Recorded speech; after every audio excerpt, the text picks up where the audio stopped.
सबसे पहले जिस तरह से आते साथ ही मैंने तस्करा किया कि आज जो खबर आनी चाहिए थी वो होनी क्या चाहिए थी, यानी कि हमें क्या एंटिसिपेशन थी। हमें एंटिसिपेशन ये थी कि भाई आईएमएफ के हुकाम कहेंगे कि जी सारी चीज़ें हो गई हैं, आपने हमारी कड़ी शराइत मान ली। आप ये देख लें कि किस तरीके से पेट्रोलियम प्राइसेस में इजाफा किया गया और किस तरीके से पीडीएल बढ़ा दी गई, सारी चीज़ें कर दी गई। गैस के नर्ख बढ़ाने की बात हो रही है, इन्फ्लेशन स्काई रॉकेट कर रही है, मईशत को फिक्स करने की बातें हो रही हैं और इसके लिए इकदाम भी नजर आ रहे हैं। तो उस सिलसिले में हमने ये देखा कि काफ़ी पॉजिटिव चीज़ें देखने में आ रही थी, यानी कि अगर स्टॉक मार्केट की सूरत हाल देखें वो भी पॉजिटिव थी। लेकिन आज जो ये ऐलान हुआ है आईएमएफ की जानिब से, उसके अंदर फिर अभी लग ये रहा है कि अभी चीज़ें जो हैं अब वो कुछ आईएमएफ हुकाम के समझ में अभी नहीं आई। अब ये that sends a very wrong message to be honest. अगर हम देखें तब तक ये आईएमएफ की जानिब से स्टाफ लेवल एग्रीमेंट नहीं होता, स्टाफ लेवल एग्रीमेंट के बाद फिर एग्जीक्यूटिव बोर्ड में उसकी मंजूरी नहीं होती। ये जो हो रहा है ना कि कुछ नुकात तलब हैं जिन पर फैसला वाशिंगटन से होगा, तो उस फैसले के बाद ही आप ये अंडरस्टैंड कीजिए कि वो पैसे इंटरनेशनल मॉनिटरी फंड की जानिब से जारी किए जाएंगे पाकिस्तान को, और फिर जब वो पैसे वहाँ से जारी किए जाएंगे तो फिर आप समझिए कि उसके बाद हमारी मईशत में कुछ बेहतरी की तवक्को होगी। तो ये आप समझ लीजिए कि ये एक बेसिक सा मैथ है जो कि समझने की ज़रूरत है। तो अब इसके ऊपर महंगाई का मजीद तूफान आएगा। देखें जी, खबरें कुछ चल रही थी कि 30 रुपये फी लीटर, मुख्तलिफ अखबारात के हवाले से मैं बात कर रहा हूँ, वो कह रहे हैं कि जी बिजली भी महंगी होनी है, फिर 30% के करीब 30 रुपये पेट्रोल और डीजल की प्राइस में भी इजाफा होना है। तो ये वो चीज़ें हैं जिसके अंदर हम देख रहे हैं कि अब आवाम के लिए मुश्किलात होंगी। जिस तरह से मैं पहले आपसे मुख्तलिफ शोज़ में ये बात कर रहा था कि ये वो चीज़ें हैं कि जो कि आवाम को ही सफ़र करना है उस पर। कैबिनेट का साइज़ देखें, अल्हम्दुलिल्लाह से वो तकरीबन पहुंच गया जनाब कितने परसेंट पर, वो पहुंच गए 86 रुकनी आपकी काबीना हो चुकी है। अब 86 रुकनी काबीना के बाद आप अंदाज़ा कीजिए कि एक ऐसे मुल्क में कि जहाँ पर इतनी बड़ी काबीना हो तो वहाँ पर किस तरीके से मसाइल कम होंगे, क्योंकि आईएमएफ की जानिब से आपको एक वे आउट दे दिया जाता है, आपको बता दिया जाता है कि आपने इस तरीके से अपनी मईशत को फिक्स करना है, लेकिन कैसे करना है वो आप खुद करते हैं। तो हमारे साथ शोएब निज़ामी साहब मौजूद हैं, उनसे ज़रा बात लेते हैं, जान लेते हैं कि भाई क्या हुआ, कैसे हुआ, और ये वाक़तन is that a good news. तो शोएब निज़ामी, वेलकम टू बाखबर सवेरा जी। अलग सुबह आपसे ये खबर हम जानना चाह रहे हैं, कुछ तो मैंने बात की, तो अब इस्लामाबाद में किस तरीके से इस खबर पर बात हो रही है, क्या तज्जिया दिया जा रहा है, is that a good news? जी, जो बातचीत हुई इन तकरीबन 31 जनवरी से 9 फरवरी तक, उसमें एक जो है बात लुभाव आती है कि आईएमएफ पाकिस्तान को डिफ़ॉल्ट कराना नहीं चाहता और इसीलिए पाकिस्तान के ऊपर जो है वो एमईएफपी का एक डॉक्यूमेंट या शराइतनामा भेज दिया गया है। अब पाकिस्तान उसके ऊपर जो है पेशगी कुछ इकदाम करेगा जिसके बाद स्टाफ लेवल जो है वो एग्रीमेंट हो सकेगा, लेकिन साथ साथ इसमें जो शराइतनामा है इसमें एक तवील फहरिस्त है तमाम के तमाम इकदाम की, खासतौर पर बिजली और गैस महंगी होने के हवाले से, जो पेट्रोलियम लेवी है उसके हवाले से, जो टैक्सेस हैं उनके हवाले से। तो कुछ उसमें अच्छी खबरें हैं जिसमें ये कहा जा सकता है कि जो पाकिस्तान के गरीब तबकात हैं उनके ऊपर जो सब्सिडी है उसके ऊपर आईएमएफ मान गया है, लेकिन उसके अलावा जो मिडिल क्लास है, लोअर मिडिल क्लास है और अपर मिडिल क्लास है, उसके लिए जो मुश्किलात पैदा होंगी, क्योंकि जो पाकिस्तान का अमीर तबका है वो तो अफोर्ड कर सकता है महंगाई को, लेकिन जो पाकिस्तान की मिडिल क्लास है उनके लिए तमाम के तमाम चीज़ें महंगी होंगी। जब बिजली महंगी होगी, गैस महंगी होगी और डीजल महंगा होगा, इसके साथ साथ जब टैक्सेस बढ़ेंगे उसका भी इम्पैक्ट आएगा। तो आवाम के लिए जो कोई अच्छी खबर नहीं है इसके अंदर, लेकिन पाकिस्तान के लिए एक अच्छी खबर है कि पाकिस्तान को डिफॉल्ट होने के खतरात जो है वो आहिस्ता आहिस्ता कम हो रहे हैं और उम्मीद है कि स्टाफ लेवल एग्रीमेंट जो है 2 दिनों में हो जाएगा। ये जो हम बात कर रहे हैं ना कि हम तो बेसिकली वो कोई सिल्वर लाइनिंग ढूंढ रहे हैं इसके एंड पे कि हाँ there has to be one, but अगर प्रिसाइसली बात करें तो what we were anticipating is कि शायद जो है वो यहाँ पर से मंजूरी हो जाएगी, उसके बाद जल्द से जल्द पैसे, लेकिन अभी उन्होंने कहा है कि will carry on the virtual discussions. तो उससे अंदाजा ये होता है कि this thing will linger on, like they don't entirely trust us with their money.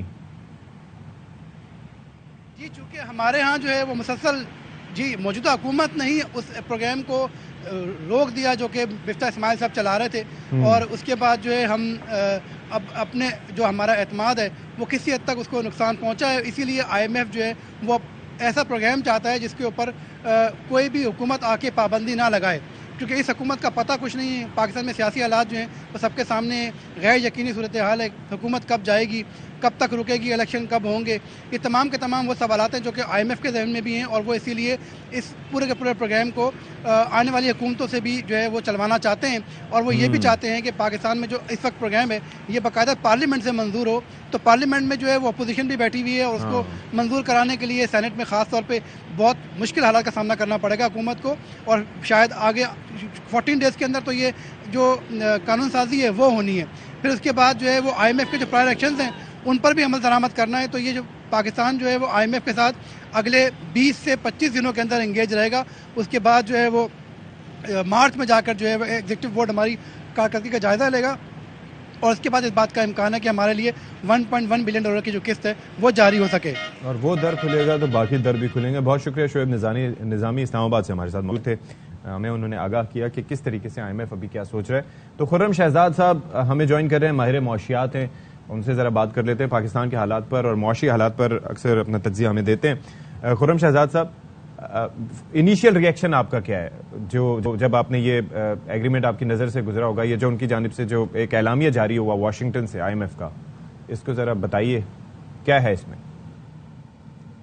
जी अस्सलाम वालेकुम एंड गुड मॉर्निंग।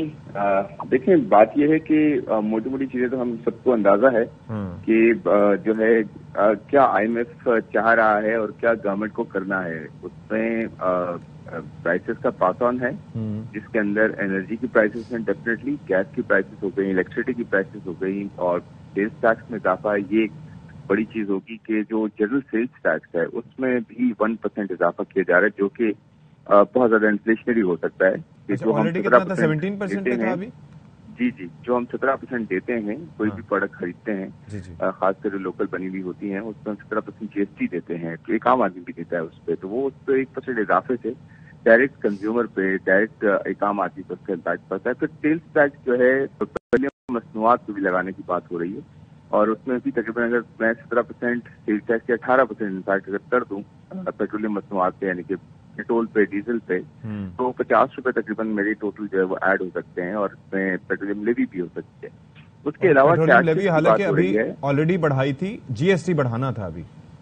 जी बिल्कुल, GST बिल्कुल नहीं था, GST 0 कर दिया गया था गवर्नमेंट ने जी, और अभी वो बढ़ेगा। टोटल अगर मैं 18% ऐड करता हूँ तो काफी ज्यादा इंक्रीज हो जाती है पेट्रोलियम प्राइसेस। उसके अलावा देखिए जो सबसे बड़े जो डिसीजन है ना वो ये होंगे कि गवर्नमेंट अपने खर्चे कैसे कम करती है और IMF ने गवर्नमेंट को ये पुश भी किया है, पुश नहीं इनफैक्ट करवा रही है कि अपने जो खर्चे हैं उससे आप कंटेन करें। ये तो आसान डिसीजन है कि आप प्राइसेस पास ऑन कर दें, मुश्किल डिसीजन तो ये है ना कि आप अपने खर्चे कम करें। टैक्सेस आपके लिमिटेड है, या तो आप टैक्सेस बढ़ाएं 700 अरब से 800 अरब से, या फिर अपने खर्चे 600-700-800 अरब से कम करें ताकि आपका लेकिन खुर्रम बात वही है, आपको याद है कि एक दूसरे प्रोग्राम में आपसे हम बात ही यही कर रहे थे और आपका उसके अंदर यू आर असर्टिंग कि हमें जो ब्लीड्स हैं वो रोकनी है, यानी कि टैक्स बढ़ते रहेंगे लेकिन एक्सपेंसेस आपके कम नहीं होंगे, एक्सपेंडिचर आपका कम नहीं होगा तो चीजें मैनेज नहीं होगी। और मेरे लिए बड़ी हैरान कुन बात थी कि IMF का भी यहाँ पर वफ्द यहाँ पर पाकिस्तान में मौजूद है और आपने अपनी काबीना की तादाद 86 कर दी है, तो what kind of message it sends to the IMF? देखिए बात वही है, बहुत इंपॉर्टेंट पॉइंट है ये, मैं इसको रीएम्फसाइज करूंगा कि जब आपके पास मैंडेट बहुत लिमिटेड होता है और आपको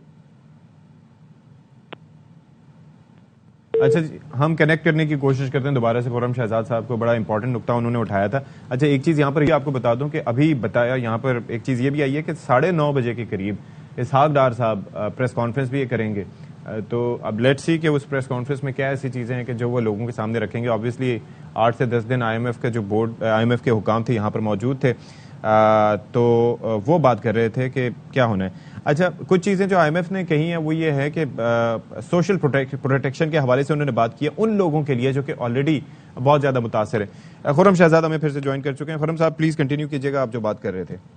जी मैं ये कह रहा था कि जो आप खर्चे हैं ना प्रॉब्लम है, गवर्नमेंट का इशू रहा है कि हम 23 प्रोग्राम में क्यों गए। 23 प्रोग्राम की जो सबसे बड़ी वजह है ना वो यही है कि गवर्नमेंट आके, कोई भी गवर्नमेंट आती है वो आसान फैसले ये करती है कि अवाम पे पेट्रोल प्राइस बढ़ा दें, अवाम पे जो है आप टैक्सेस लगा दें, एग्जिस्टिंग बिजनेसेस पे टैक्सेस लगा दें और आप एनर्जी प्राइसेस बढ़ा दें और डिवैल्यूशन कर दें आप करेंसी की। तो ये तो आसान फैसले हैं। मुश्किल फैसले ये हैं कि अगर हमें जितना टैक्स मिल रहा है उसको हम सही से खर्च करें जी। और जहां खर्च कर रहे हैं उसको आउटकम ड्रिवन करें। वो नहीं होता ना तो रिजल्ट ये होता है कि हमारे दो बड़े खसारे निकलते हैं, जिसे एक फिस्कल खसारा होता है और एक एक्सटर्नल खसारा होता है। और उसके साथ इन्फ्लेशन में इजाफा होता है, महंगाई में जो है इतना इजाफा हो जाता है कि बिजनेसेस भी जो है सर्वाइव नहीं कर पाते, इंडिविजुअल की तो बात छोड़ दें।